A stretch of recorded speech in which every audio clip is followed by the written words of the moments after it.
Hi, everyone. Dr. Liz here. Welcome to the Hypnotize Me podcast. I'm glad you're here, glad you're listening and learning, and hopefully it will help you with your journey along the way. I am a psychotherapist with a specialty in anxiety, insomnia, and deeper emotional healing. Hypnosis is one of the tools in my toolbox that I use to help people feel better and to help people be better. I do work all over the world. Please feel free to reach out and contact me if you would like some help. I've been an entrepreneur for most of my adult life, built an award-winning company, sold it, and then focused mainly on my private practice. That gives you a unique perspective, especially my ability to work with people in business at all kinds of levels. Before I go, if you'd like to support the podcast, you can go and subscribe to the newsletter. And you'll get free hypnosis downloads that you can listen to immediately. Another way is to buy one of the downloads that I have for sale. I only have a couple up there, but they're good ones. They've stood the test of time. Or if you'd like to join my Patreon, that's an additional way to support the podcast. I made the decision to not run ads during my podcast because I really do see it as an act of service. I completely respect people who do have ads on their podcast, but it's just not my path. But a great way to show your own support for it is to join the Patreon. So if you're interested, pop on over there and check it out. All right, everyone, enjoy the episode, and I hope to see you back here soon.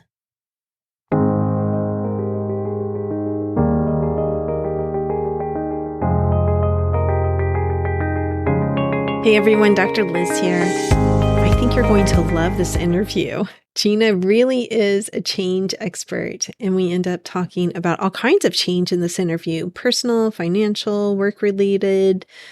She's a great storyteller, but also explains exactly how she works with someone to create change or to train them to create change in their clients, and how you can work with yourself to do that too. So she is really like the coach of the coaches. And in speaking with her, I could immediately see how she's so successful. So let's jump in. Peace. Hi, Gina. Welcome to the Hypnotize Me podcast. Thanks for having me. Yes. I was excited when your information came across my inbox because I always like interviewing people that are directly working as change agents, hypnotherapists. I know you have NLP. You're an NLP master. And NLP, for the audience members who have never heard that, is neuro-linguistic programming, and is, well, how do you explain it to people in like the simplest way? The simplest way is, NLP is a mechanistic model that is, the study of success and how to replicate it. So, I know that seems very vague, but Totally vague. Yes. But it's not.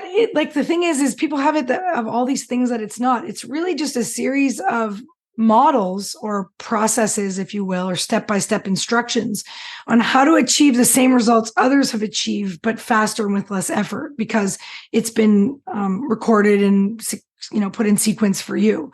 Step 1, this; step 2, that; step 3, this.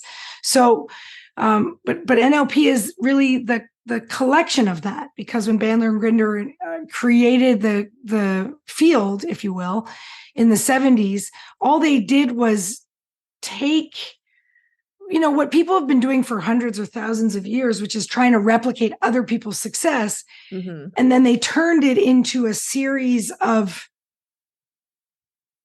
patterns, programs, things you could, execute. So do this if you wanted to be in a positive state more, like it was just a way of turning it into like a guidebook. And so I don't know I've heard some of the things that people think it is, but it's not that. It's really, of all the things I know, and I know a lot of things, it's probably one of the most linear things that I know. So when I say study of success and how to replicate it, because it's more of a practice than a thing. If you use the principles of NLP, you should be able to replicate any success by knowing how to model someone, knowing how to break it down into steps, knowing how to install it in yourself. And all of NLP techniques do this, but it's also an approach to success.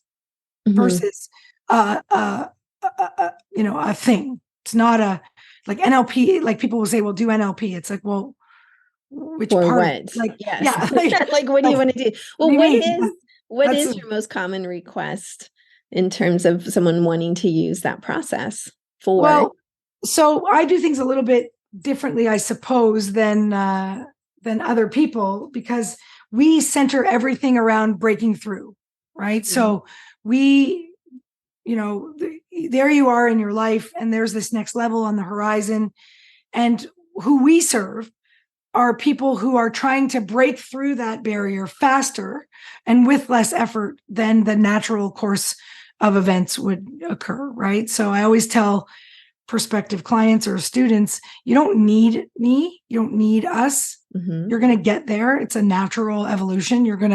Humans are constantly striving for more and more. But what we do at Greatness U, or the work that I do with my, very few select private clients, is we accelerate that process. We use NLP, we use hypnosis, we use timeline therapy, we use HUNA, we use all kinds of things. Mm-hmm. And the goal is, generally speaking, remove what prevents you and install what's missing. Okay.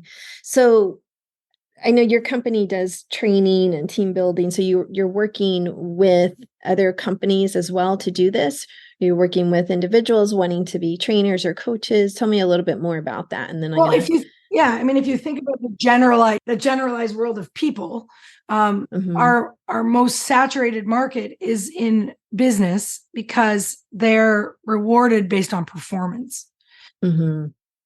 So corporate team building and training is a natural place to work because it's, where people are trying to achieve goals and make more money and do all these kinds of things. And then our sort of, if I was to take that and hone it in, I would say it's the leaders of leaders that we really work with, because they have to, first of all, they're interested in their own peak performance, and they have to know how to elicit it in others. And specifically, like, we do work with coaches, and coaches have a unique relationship with people in that they have permission to change someone, right? So when you work with a coach, you sort of give them permission to help you change exactly, what you're doing or how you're doing it. Yes. When you're a leader of people, supposedly. Well, yeah, I was good. So you saw me hesitate. So I'm assuming some of your training is about, like, okay, people sign up for coaching, right. Same thing with therapy. Right. And then like reject everything. Yes. And so you heard me hesitate because that is a case, right? But theoretically, that's why I use the word theoretically. When you hire a coach, there's permission to change. And so let's come back to that, because it's actually very important. But in a company, and this is unique, is if you're a manager or a leader or whatever you call yourself, you don't have permission to change the people who work for you. So while your role is coaching-esque, it's like a coach, right? You don't even have permission to change. So what we teach people how to do is, what is peak performance? How do you elicit it in yourself? And then what are the components? And how can you arrange everything except the person to make it conducive to performance? And how can you adjust or adapt the environment to make the person want to change? So you can't make the person change. That's the most important thing in coaching, obviously. But you can, if you're a leader in business, if you understand change, and that's probably my specialty. If I had to take everything I do and put it into one bucket, it would be a bucket called change. So my specialty is change. And I know this is an audio interview, but on the board behind me, you can see a diagram, and there's an inflection point, and that we call that point C. And that's my specialty, is change. Change actually doesn't take very long, but the preconditions have to be met. And so if you don't have permission to change someone, then the only thing you can do is up their motivation. So as a manager, there are things that are within your control to, alter. So we teach the theoretical side more for people who are kind of constrained by this coaching, not coaching relationship. But we also train coaches, and we train straight up coaches. And we are very clear with coaches straight out of the gate that what we teach is not another coaching program. It's not meant to replace their coaching tools. It's not meant to usurp their genre. We're more like a spice, like a salt and pepper to a steak or something like that, where what we teach makes all forms of coaching work better because we teach the mechanics, we teach the mechanisms of change, and all coaches work in the arena of change. So we teach how to make it less effort, how to, So tell me, what are the factors? I mean, I'm sure there's many. No, there's only two. Let's say the top. Oh, there's only two. I was going to say, tell me the top 5 factors. No, there's only two. You need 2 conditions and you can change anything, right? So, and I want to be clear about something here. If someone doesn't want to change, there's nothing, 0, that you can do to change them. Said every person who has a partner. Right? However, the flip side of that is that if someone wants to change, there's nothing you can do to stop them. So you could delay them, you could distract them, but they're going to change. And this is the dynamic of, this is just the way it is. So therefore, there are only 2 conditions required to change anything. Obviously, the first one is desire. You have to want it for yourself.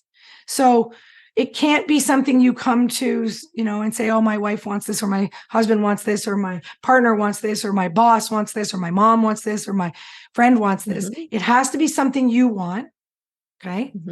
And then so once the desire is required, without it, like, we're not even having this conversation. But when desire is there, and you alluded to this earlier, so somebody comes, they hire a coach, clearly they want it, they're going to pay this money, they sign this agreement. The other thing that's required is 100% coachability or willingness to follow the instructions given by the coach. Okay. So whatever the coach uses as their tools, the client must submit 100% without reservation to the process. And to the extent that they don't submit, it doesn't work. And it has nothing to do with the tool, and has nothing to do whether it's been proven by any frickin' science or anything like that. It has everything, because everything will work. And hypnosis, just because that's what we share in common, is a very good example of people can be made to do ridiculous things. Just go to a stage show, right? You'll see people clucking like chickens. That doesn't mean that's what hypnosis is, by the way. Right. But that's what people think it is because that's what they're exposed to, right? But hypnosis is just a mechanism. Hypnosis is a mind mechanism that says when you get the mind in a specific state, and I'll even be more specific there and say, let's put it in a specific brainwave frequency or slower. Yes. And you introduce selective thinking and it's accepted. That's the state of hypnosis. Well, I just described for you advertising. And people always react like that. But I was an advertising executive years ago, and TVs put people in trances because of the technology, the way a screen is built. Yeah, and phones, I'll say. Right? It flickers. And that flickering, that high rate of flickering actually causes the brain to slow down. It's just a function of the screen. So now you're in a trance and nobody said anything. And now I'm introducing, buy my washing powder or my toothpaste or whatever. And if you don't resist it, then if you don't sit there and throw tomatoes at your screen and say, I block this or whatever, you accept it. And then you go out and you think it's your decision. But really, it was planted in your mind when you were in a trance. All advertising is hypnosis. Pick up any book on the advertising industry. It's not even a secret. Yes, right. And if you know the development of the critical faculty takes place around age 7, then the argument for advertising against children as being unethical is very sound, because children don't have the ability. They don't have the ability to block the suggestions till they're about 7-ish. Yeah. So, but I mean, here's the thing. How much is a Super Bowl ad? Couple of $1 million these days? Millions. When I worked in advertising, 30-second spot was $1 million. Now that was a long time ago. It's in the millions now. Let's call it somewhere between 3 and 10 million. Who knows? Probably. The point is, it's a lot of money for a 30-second spot. And if it's based on hypnosis, then I would argue that hypnosis is one of the most valuable mechanisms on the planet. So maybe what we say to leaders is, maybe you should learn it, decide for yourself if you can use it, and then use it or not. I'm not attached. I'm not the hypnosis police. I don't. Yeah. But it's a mechanism and it's a powerful one. And the reason I can tell you it's powerful is because we don't spend $3 to $10 million for 30 seconds on things that are not valuable. Right. So, or don't produce results that the company wants. Exactly. Yeah. So but the point is that in a hypnosis session or a coaching session or an NLP session or whatever you as the listener to this show use as your tools, if the person follows your instructions, they'll get the intended outcome. But if they don't, they'll get not the intended outcome. So then what do you do? Well, then you have to recognize what your job actually is.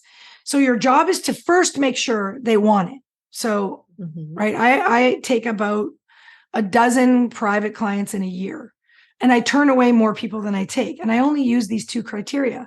So first I establish a burning desire, like how bad do you want it? 10 out of 10, like prove it to me, blah, blah, blah, whatever. And then I establish their coachability.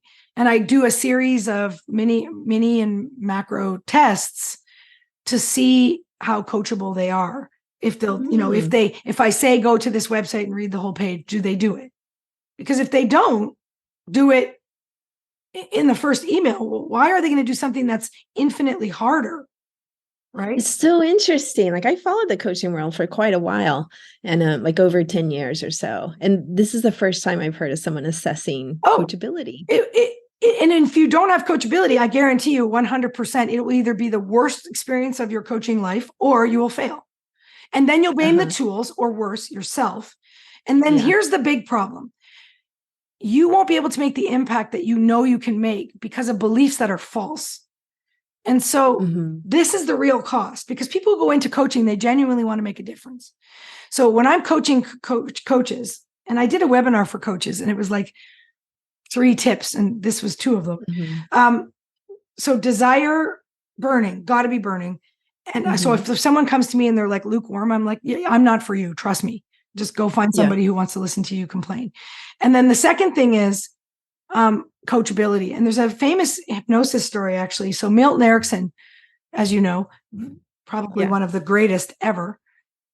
Yes, he's considered like the grandfather. I would say in the US of hypnosis, just for the listeners. Greatest hypnotist ever. Didn't really start thriving until he was in his 60s. Yeah. So he didn't even hit the radar. He was just a doctor, right? I'm in my 50s, so I'm like, that's great. Yeah, I have lots of time. Tons of time, because he understood this. And I stole this from him. God bless the guy.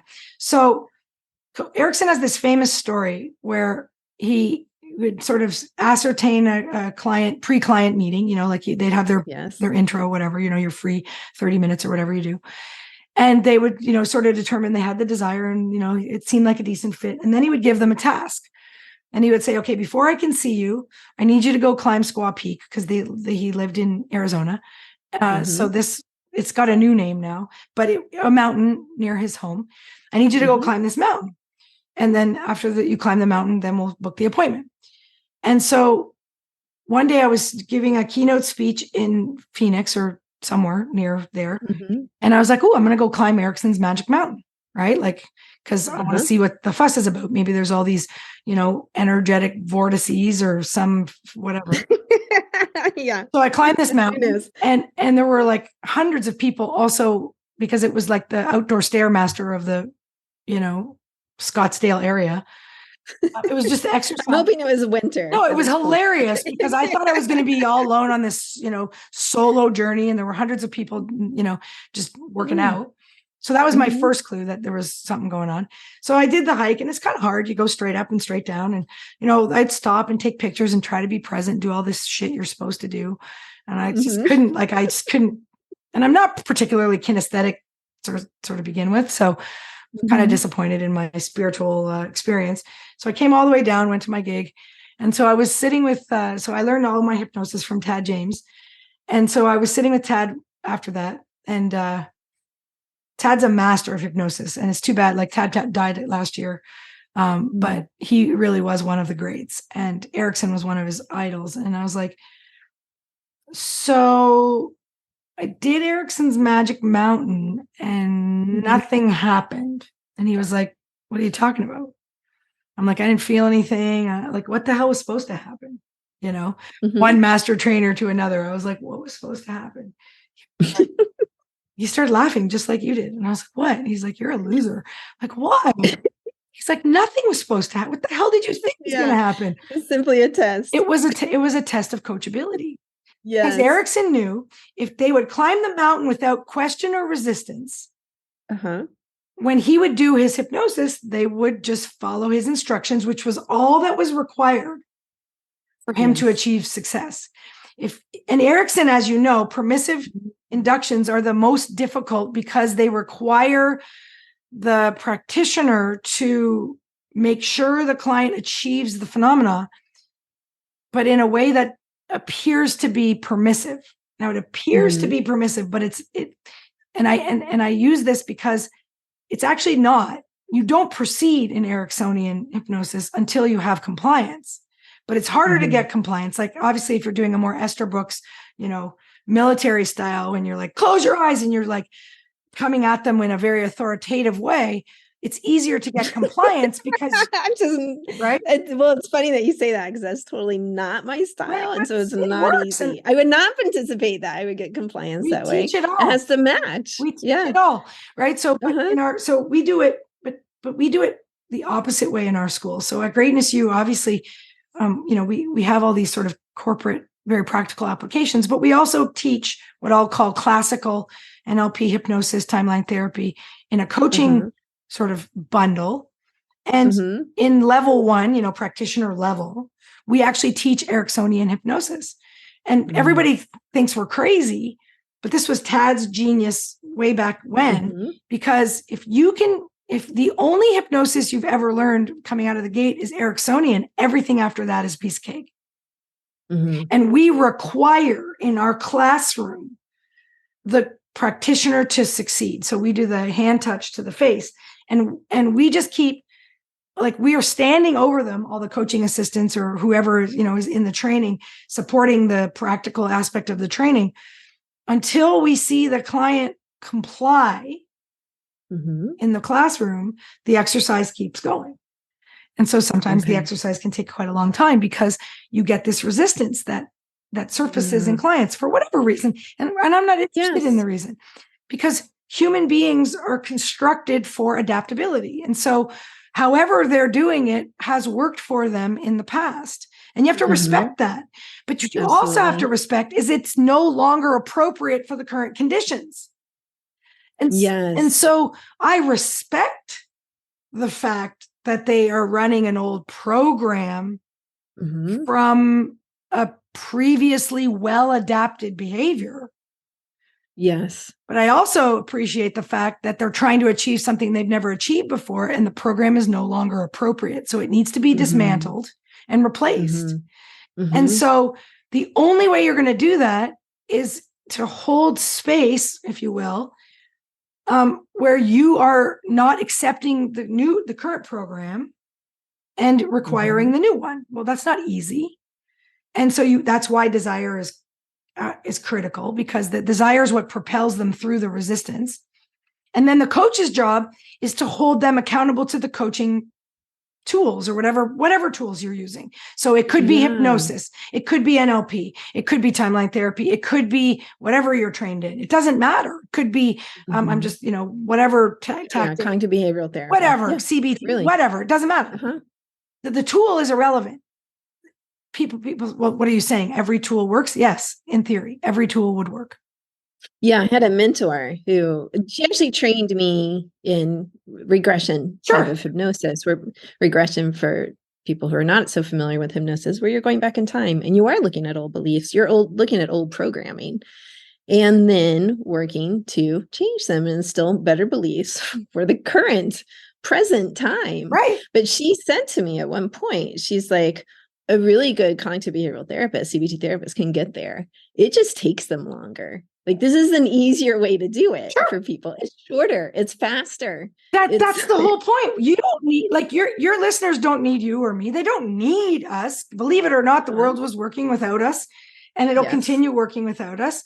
But what people like coaches, therapists, what they do is they speed up the process. They take out the trial and error, right? It's no different than you could go to Nepal and climb Mount Everest. Yes. You can figure it out.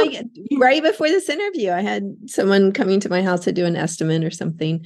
And I said, okay, I'm sort of a bottom line girl. Yeah. What's it going to cost? Let's skip all the sales pitch and get to the bottom line because you were late and I have to prepare for a podcast interview.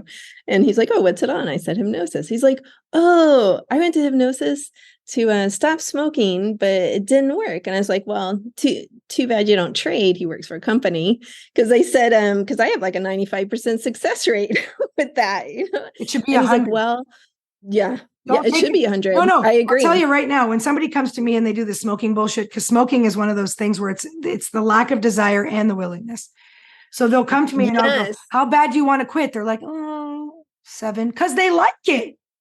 Yes. Well, it's interesting because I've gotten much better at assessing willingness. If someone says that I just came out of the hospital, I get those calls and the doctor said, I have to quit. And I said, well, call me back when you have 10 reasons of your own. Right. That's it. Anyway, the guy said to me, he's like, oh, I don't need to stop. I already stopped. I did it through ayahuasca. And I was like, that's fantastic. You're saying so whatever here to South America. I have a magic turtle. And if you look at this turtle long enough, you'll quit smoking. That'll work too. Right. So the thing is, there's a great story about willingness with smoking. So first they got to have their own desire. So maybe they get, usually it's some sort of shocking event, like somebody they know dies or whatever, but they've got to want to quit. Like they're like, I want to live to see my grandchildren or whatever. Fine. Mm-hmm. So once desire is there, desire is required before willingness, because without desire, you can't even start. But then willingness is interesting. So there's a famous task, and all of you, if your listeners are hypnotherapists, take this task and run with it. So before you agree to see the client, this is Erickson's Magic Mountain type of a task. Give them a journal and tell them to record before every cigarette, write down what they were thinking, what they were feeling, and what triggered their smoking. Okay. They're wanting to smoke. So the story goes, this task was given to a CEO, and then the first session was going to be 2 weeks later. So for 2 weeks, we need a journal record. By the way, this works for weight loss as well. So a journal record of everything every cigarette, what you were thinking, what you were feeling, and what triggered you. Okay. Yes. So he comes to the session 2 weeks later and he's got 10 entries in the journal. Coach is like, well, what the hell? Did you only have 10 cigarettes? I'm very important. I'm a CEO. I don't have time for this nonsense. La, la, la. Excuse. Excuse. Coach goes, I can't see you. Now listen, you need to pay me for the time because you booked it. You didn't cancel it 48 or whatever, 24 hours in advance. So you have to pay. And if you charge enough, like I charge $3,000 an hour. Believe me. Wow. They don't fuck up. Sorry. They don't know show. They don't know show. Yeah. Many times. We're already marking this session explicit. So anyways, go for it. So he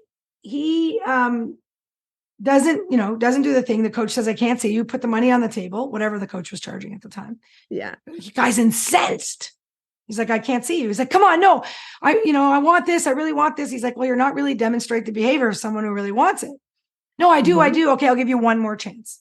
Okay, so fine. Okay. I can remake an agreement once. Once you do it more than once, now you're part of the problem. But I can remake an agreement once. So you remake the agreement. Here's the journal. I'll see you in 2 weeks. Every cigarette, what you were thinking, what you were feeling, what triggered you, goes away, comes back 2 weeks later. There's 5 entries in the journal. Coach is like, you've got to be joking me. The guy goes, whoa. Before you get all upset, I just quit smoking because it was easier than filling out the journal. I love it. And that's why I say it's not the tool that makes the change. It's the person. The tool provides them the pivot point, right? It provides them the opportunity to replace the programming. Yeah. And for some people, that reframing of a past event, adopting a new belief, learning a new strategy. Yes. For some people, that's what they need in order to replace the old program. For other people, it's just like for the CEO, it was more work to fill out the journal than it was just to stop smoking. Yeah. And that's what you want in the end, is what you want, the result. So it doesn't matter if it's hypnosis or NLP. So I say to people, I do breakthrough work because I'm not attached to the tool and I'm not constrained by the tool. So if I think that I need to use, I don't know, an astrological reference in order to reframe a situation, and that's what does the trick, then I do it. And so people can say, well, astrology is this or astrology is, well, okay, but or my reframe solved the problem because the person was able to adopt the new paradigm. So coaching is about change. It's not about tools. Tools are part of coaching, right? But well, I mean, we know from experience, it's like when you have a practitioner who is more experienced, typically, then they have more tools in that toolbox to pull from. So instead of just like one tool that they have, well, this is what I was trained in, this is what I do, then it's like, oh no, it's a flexibility of mind. It is flexibility. Well. And you could be trained in one tool and one tool only. But if you were like laser focused on only taking clients with a burning desire and only taking clients who established full coachability, however you do that in a pre-task sort of way, we call them ordeals, then you would have success with that one tool and you would be the most successful of that tool kind of coach forever. Because it's the person who makes the change. It's the person who climbs Mount Everest. Sure, the Sherpa leads the way up the... No, I see what you mean. I'm thinking of a very, very famous CBT therapist in his 70s, leader in the field, always, blah, blah, blah. That is what he uses, his own, that is his tool. Although he'll tell you, I have like 100 techniques within that tool. But like but he is laser focused and he will get to it. He will get to it. Medicine. Yeah. Like people are you this pro-Western alternative? It all works. What doesn't work is if the person, and willingness includes belief, just so we're clear. Yes. So if you go into a treatment and you hold doubt, depending on the strength of that doubt, it's going to impact the treatment. So people will say this technique, medicine works or it doesn't work. Well, yes and no, because it depends on the person, but it doesn't have to be conscious. It could be unconscious. So they could go into a very traditional, whatever, chemotherapy or whatever, and the neighbor could get perfect results and the other person could fail.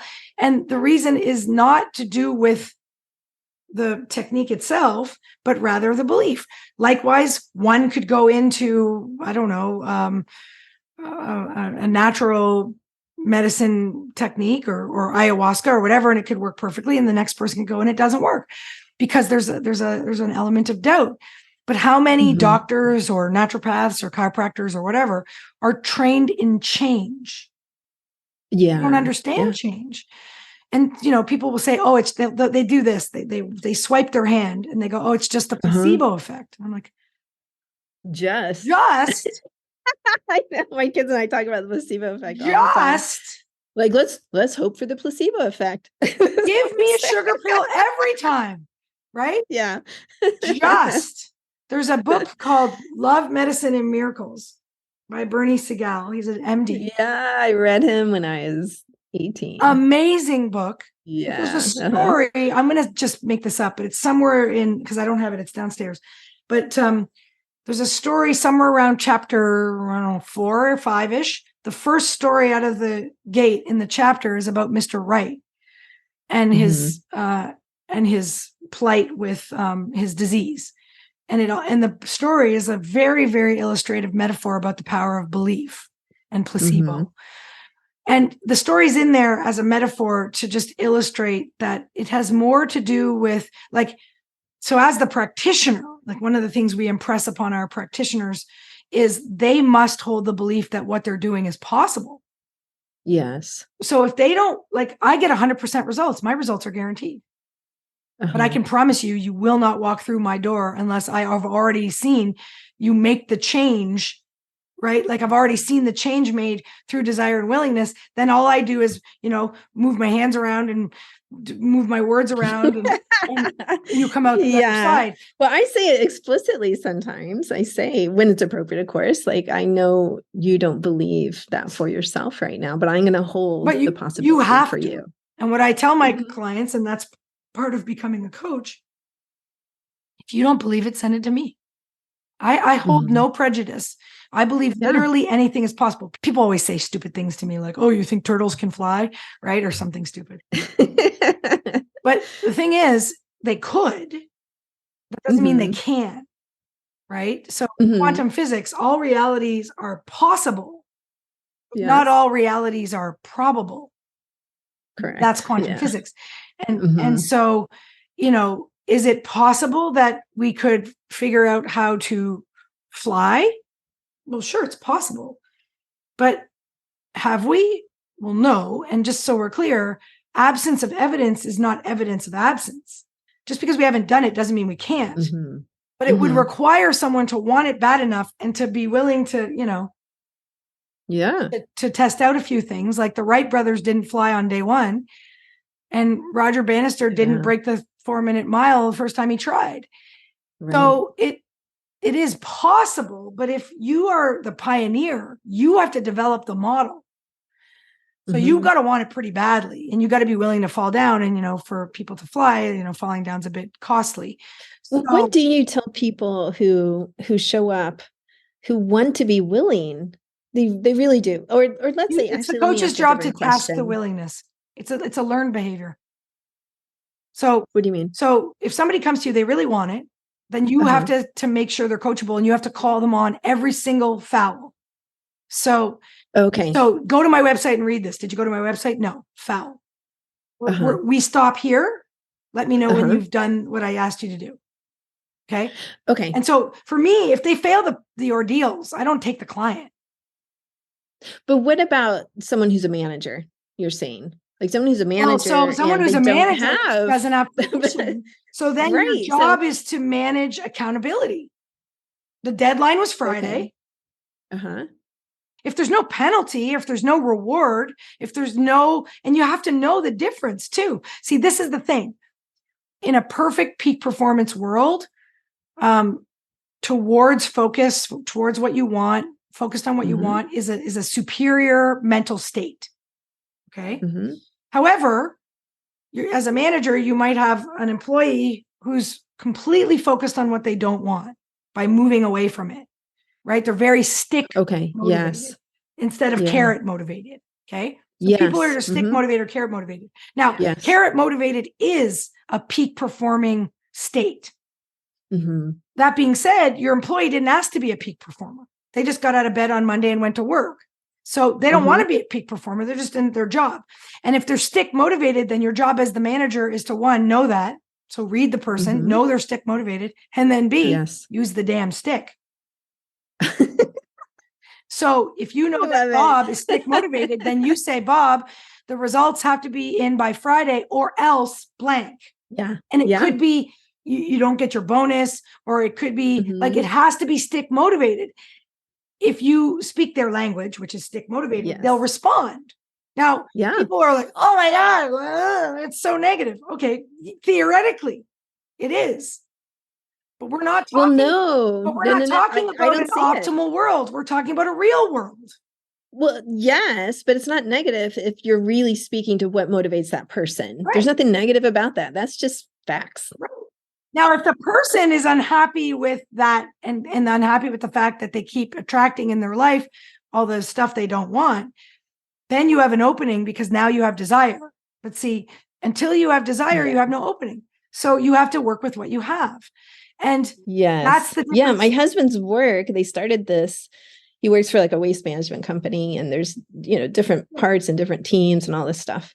And the GC actually, he put up this contest, put everybody into random teams, and then he put them in different zones, and they would drop a zone. He didn't explain anything. And my husband was really upset about this. And I said, well, did he assess anyone, whether they're like stick motivated or carrot motivated? Because that's going to work for stick motivated totally people, and not at all. If they continue like dropping down, and it's not going to work for carrot motivated people. They're going to get really upset. Quit. Yes. Yeah. Well, my husband asked to be actually taken out of the contest. He wanted nothing to do with it because he's not stick motivated. He's carrot motivated. All he needs is the promise of a freaking pizza party on Friday, and he'll do whatever they ask.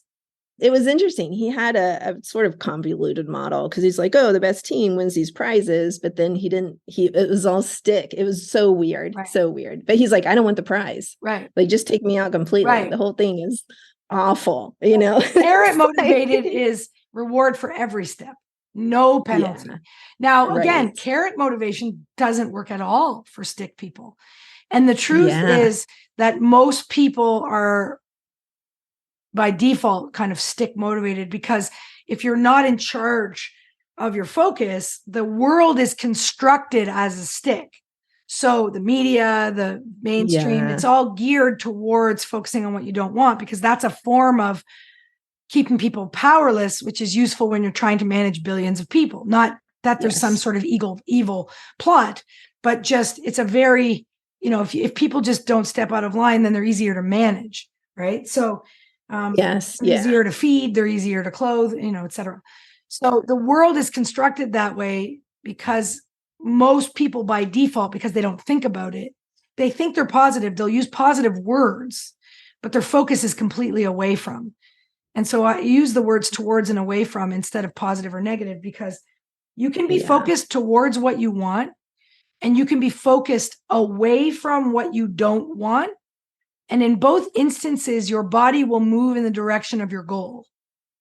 But in one case, you're focused towards what you want. So you're going to bring more of what you want into your reality. And in the other situation, you're focused away from what you don't want. So whilst you might be moving toward your goal, the instruction you're giving the unconscious part of your mind is what you don't want. And eventually you'll go back to that. And that's literally the mechanism of yo-yo dieting, of yo-yo finances. Any yo-yo result means you're pretending you're focused on what you want, but you're actually not. You're focused on what you don't want. And by focused, I mean, that's where you're giving your attention. So you're saying, I don't want to be poor. I don't want to be a failure. I don't want to be fat. Whatever the word is that people use. But you would never say those words in public because they're not socially acceptable. So you might say things like, oh, my New Year's resolution is to be fit, or I want financial freedom. Nobody who uses the word financial freedom, well, okay, I won't say nobody because I don't like explicit. Most people who use the goal financial freedom are focused away from being dirt poor. And because nobody who wants money for the sake of expressing themselves and making a difference on the planet and impacting the world through money would ever use the phrase financial freedom, because they're already free. Finances don't make you free, right? So this idea of financial freedom was a big joke on people because it sounds like you're all focused on what you want, but you're not. It's like saying, I want to be fit. And really what you're doing is looking in the mirror and hating your body, but you won't tell anybody that. So you're actually doing yourself a disservice because your conscious mind's spewing all this positive language, but your unconscious mind is focused on what you don't want. And it's like, well, I've got to bring you what you don't want, because that's where you've got me focused. You've got like if this is your unconscious mind. So what I'm doing, Gina, is running that through my head, and in like an instant, trying to analyze like Dave Ramsey's language, which his language is debt-free. Even that, right? Like, yeah. How about? But yeah, he's extremely successful. His programs are extremely millions of people achieve debt-free, right? And this sense of freedom because everything is paid off, including their house. Do they just get debt-free? No. Do they relapse? No. I don't know his relapse rate. That's a really good question. But I mean, there's enough millions of people that have become debt-free and stayed debt-free. That's great. But great. And if that's your end game, I guess it kind of works. But generally people who are spending that time and effort for finances, they actually want the freedom that comes with financial freedom. They do.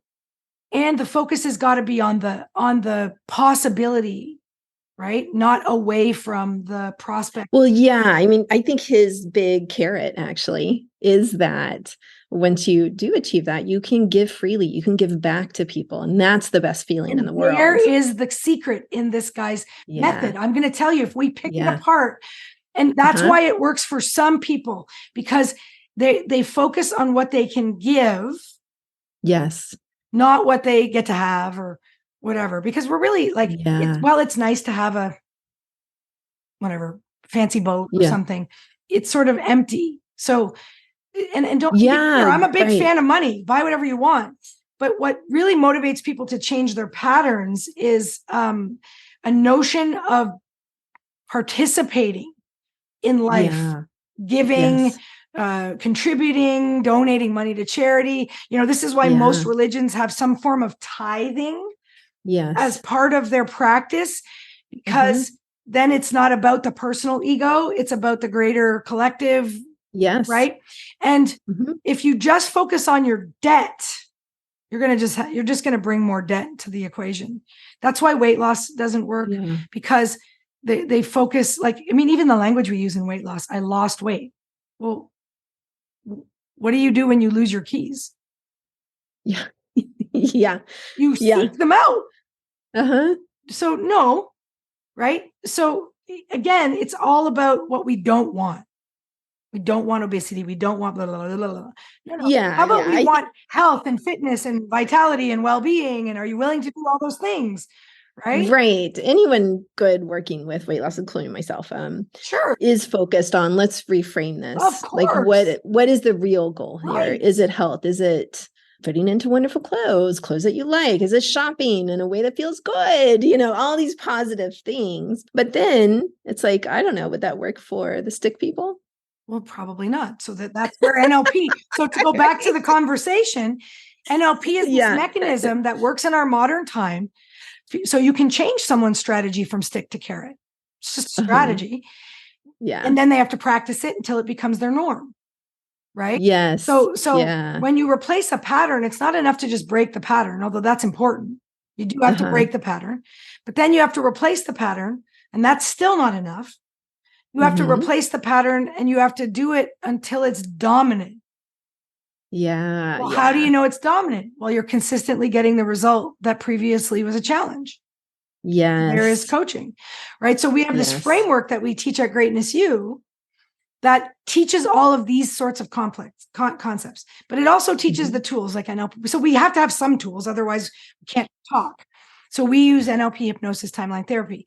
But what we teach in the framework is, all good coaches have tools. And all good coaches know that they kind of need to determine where their client's at and where they want to get to. And then they need to use their tools in a specific way to hopefully execute that transition. But what we do is we insert two sub-steps. One is before you use the tools. So we call that loosening the model, the Greatness U. And loosening the model includes, destabilizing their attachment to the current way they do it. So we use language reframes, questioning, NLP meta model, Milton models. So there's a model in NLP that comes from Milton Erickson, which is a language pattern designed to generate agreement, but it's not pure hypnosis, but it's like something you could just use when you're talking to someone. But if you know what hypnosis is, then technically you're using a form of hypnosis, but not really, because there's no real outcome. We teach all these tools, and they're all designed, and the intake and, determine desire, determine willingness. They're all designed to make sure the person is literally ripe. Because if they really want it, they're a 10 out of 10 of desire, and they're a 10 out of 10 in willingness. Then all you've got to do is execute your tools, and they'll change in an instant. That's how long change takes. And that's why it's an inflection point up here on my thing, because it changes instant. Then coaches are like, oh yeah, they change. Phew. That your work has just begun as the coach. Now you've got to design a series of tasks that have the person live that new behavior day in and day out till it's regular. Right. Totally and as the coach, you have to hold them accountable. And so for me, this is why I guarantee, and my rates are what they are, because my work's guaranteed. But there are two caveats. One, you have to focus on what you want. And I have a mechanism for teaching people how to know if they're focused on what they want. And two, you have to do every single task 100% the way it was outlined when you left the office. And every time someone calls me and says, oh, I don't have the result, one of those two things has failed. And so Interesting. they have to go back. Like I had a guy call me and he wanted to double his income, which by the way is super easy. It's just money patterns, right? Money's easy. And so we did it. And then he called me up and he said, oh, I'm almost there, but I'm not there. And you said I could, I'd be at 2x. And I was like, well, let's, are you focusing on what you want? Okay, fine. I was like mildly acceptable. But then at his tasks, let's say he had 10, he was doing 8 of them. Well, so he had 80% of his result. He's doing 8 of 10 tasks. So I'm like, well, you're not doing 2 of your tasks. He's like, oh, geez, I suppose I should go do my 2 tasks. I was like, no. He's like, oh, really? I said, no, you need to start over and do all 10 again. I was like, what? I was like, but I did 8 of them. I said, I don't care. Now you have to, I said to do 10. And I'm not sure if the 2 will do the job, but I'm sure 10 of them will. So go back and do all 10. So, okay, he went from my office, called me X number of months later. He said, I'm so close. I'm 90%. I said, which task haven't you done yet? Oh, this one. Like, are you kidding? Right? So go back, do all 10 again. Are you kidding? No. Yeah. Like do 10, stop calling me. Right? So then he called me a few months later and I was like, hello? And he said, oh my God, I just wanted to tell you, like, everything's changed. It's so amazing. I'm at this new company. I got to wait. I didn't realize how much the old company was stifling me. And he was just going on and on and on about how great it was. And I said, well, what's your salary? And he said 3x, whatever X was. It was 3 times. And I said, oh my God, amazing. Good for you. See, we're done. And he's like, oh, no. But it wasn't at my old company. And I said, I don't give a crap where you made 3x. Yeah. Nowhere in my or your requirements was it to happen at the place where you were currently working. Company, right? You know what I mean? Right. Yeah. And he was like, well, no, that doesn't count. I'm like, what are you talking about count? Are you making more than double what you were making when you met me? Yeah. We're done. Yes. And not only that, but you're making triple. So actually that 10th task, but you know what I mean? Yes. But it wasn't compounded. It wasn't the 10th task. The task brought him into compliance. Yeah. That's willingness. Yes. And so, people will say, oh, Gina's a sledgehammer. I am not for everybody. If you go to my website right now, and this is not a joke. And I think it's ginamollicone.com/coaching or whatever. If you go to the main coaching tab, it literally says, warning, this is not for everybody. Go away. Like, I love it. This is not for you because that's the first test. You know what I mean? Like people who come there and they're like, oh, whoopsies, right? Like, I don't even want to talk to them. Then if you get through the page and you're like, okay, I kind of want to find out more, then there's another page and up comes all the like operating agreements. So like, don't even hit, I want more info. If you don't understand, it's $3,000 an hour. It's probably 10 to 14 hours. You got to come to me. You got to do all the tasks, la, la, la, la, la. If you're not even, that's not even like in your conscious realm of possibility. I'm not for you. Someone else is, I'm not. And there's no hard feelings. If they get through that gate, then they go through a whole nother series of, it's like a video game, right? And so, but do you understand? Like coach to coach, right? Whether you call yourself a coach or not. If you work with other people, you're a coach. Coach to coach. If you only take the people who are perfectly suited for what you do, not because the tools work better than the other tools, it's the temperament of the person. There's a stigma around hypnosis. Good, bad, right, or wrong. Okay. I have something to say about that. So I'm going to cross my finger because I do want to make sure it gets into the show. But the bottom line is, if someone is completely resistant to hypnosis, you can be the best hypnotist in the world. It won't work. So don't take that client. They're not for you. You don't need clients. Clients need you. There's 7 billion people on the planet. Find the ones who resonate with what you do. Yeah. Here's what I'm going to say about the stigma around hypnosis and anything for that matter. If you wanted to keep things a secret, and we've already established that advertising is hypnosis, which means the advertising founders knew this. Yeah. Okay. And if you really want the history of it, read a book written in the 1920s by Edward Bernays, who was the nephew of Sigmund Freud. He wrote a 100-page book called Propaganda, and it explained everything. Okay, got it. All PR. This became the Bible of PR and advertising. Okay. And for most world leaders too, just as a side note. It explains everything. It's boring. It's 100 pages of like very dry, but it explains everything. So if you had a secret and you knew that if you could have people in a trance, which is just a brainwave state, and then you could make suggestions and they would accept those suggestions. If you knew this is a very powerful tool, because you can't make people do things against their will. So you kind of have to have their compliance. Well, you want it. I do have a hypnotist friend who says I can make people do things against their will. That's not the point.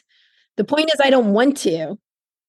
But it's not really against their will because he can get around their will. Yeah. And I'll tell you something. The fastest way to have someone give up their willpower, their power, if you will, is fear. Fear is a trance inducer.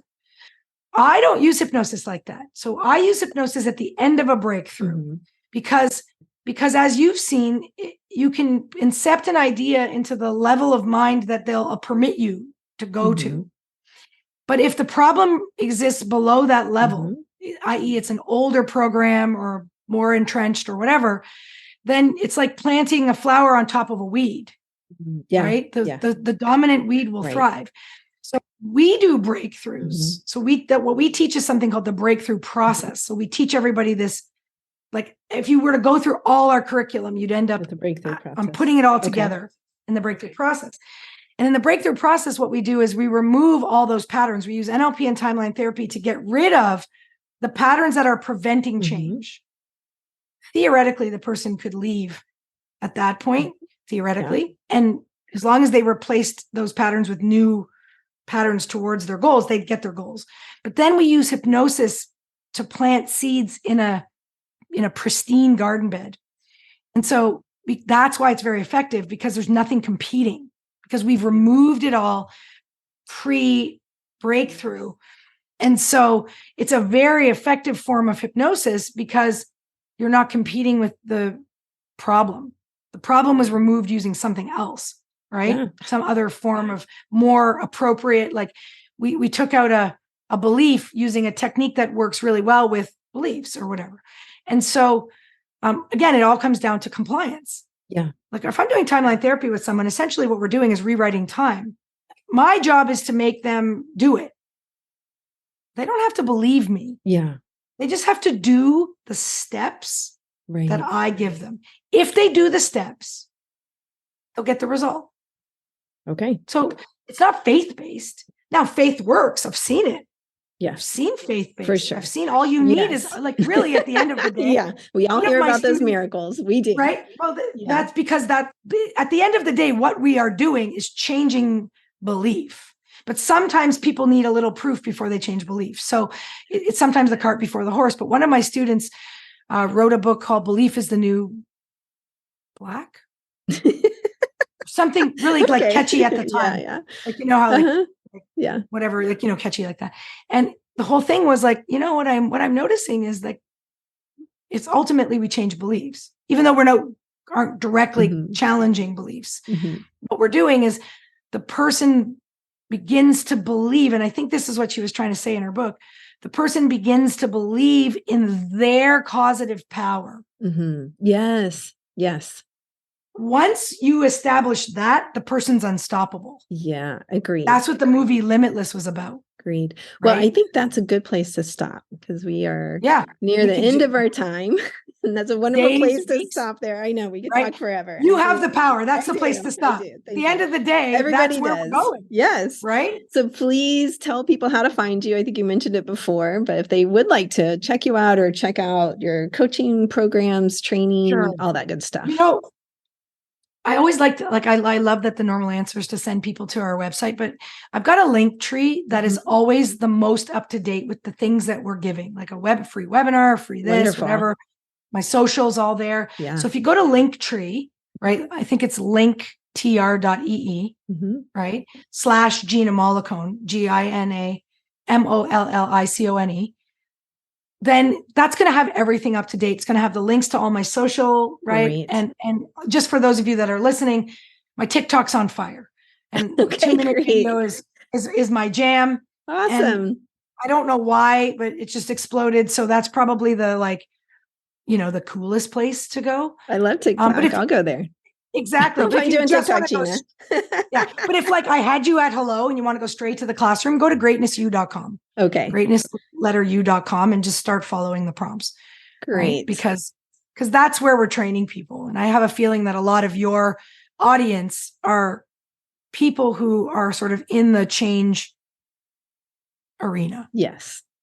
Let's Right. assume that. Yes. And we need everybody doing it. So like I said, we need everybody doing it in the flavor that turns them on, right? In their bliss.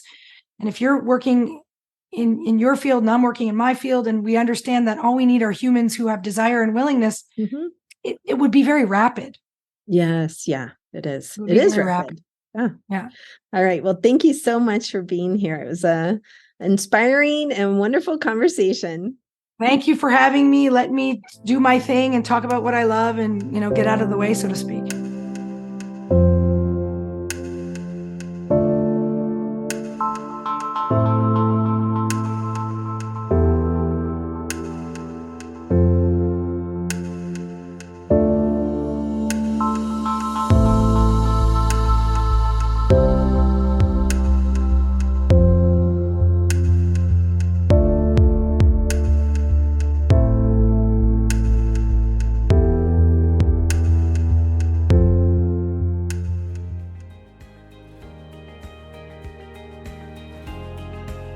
I hope you truly enjoyed today's episode. Remember that you can get free hypnosis downloads over at my website, drlizhypnosis.com, DRLIZ hypnosis.com. I work all over the world doing hypnosis. So if you're interested in working with me, please schedule a free consultation over at my website, and we'll see what your goals are and if I can be of service to you in helping you reach them. Finally, if you liked today's episode, please subscribe to the podcast or tell a friend. That way, more and more people learn about the power of hypnosis. All right, everyone, have a wonderful week. Peace. This podcast is not mental health treatment, nor should it replace mental health treatment. If you need therapy or hypnotherapy, please seek treatment from a trained professional.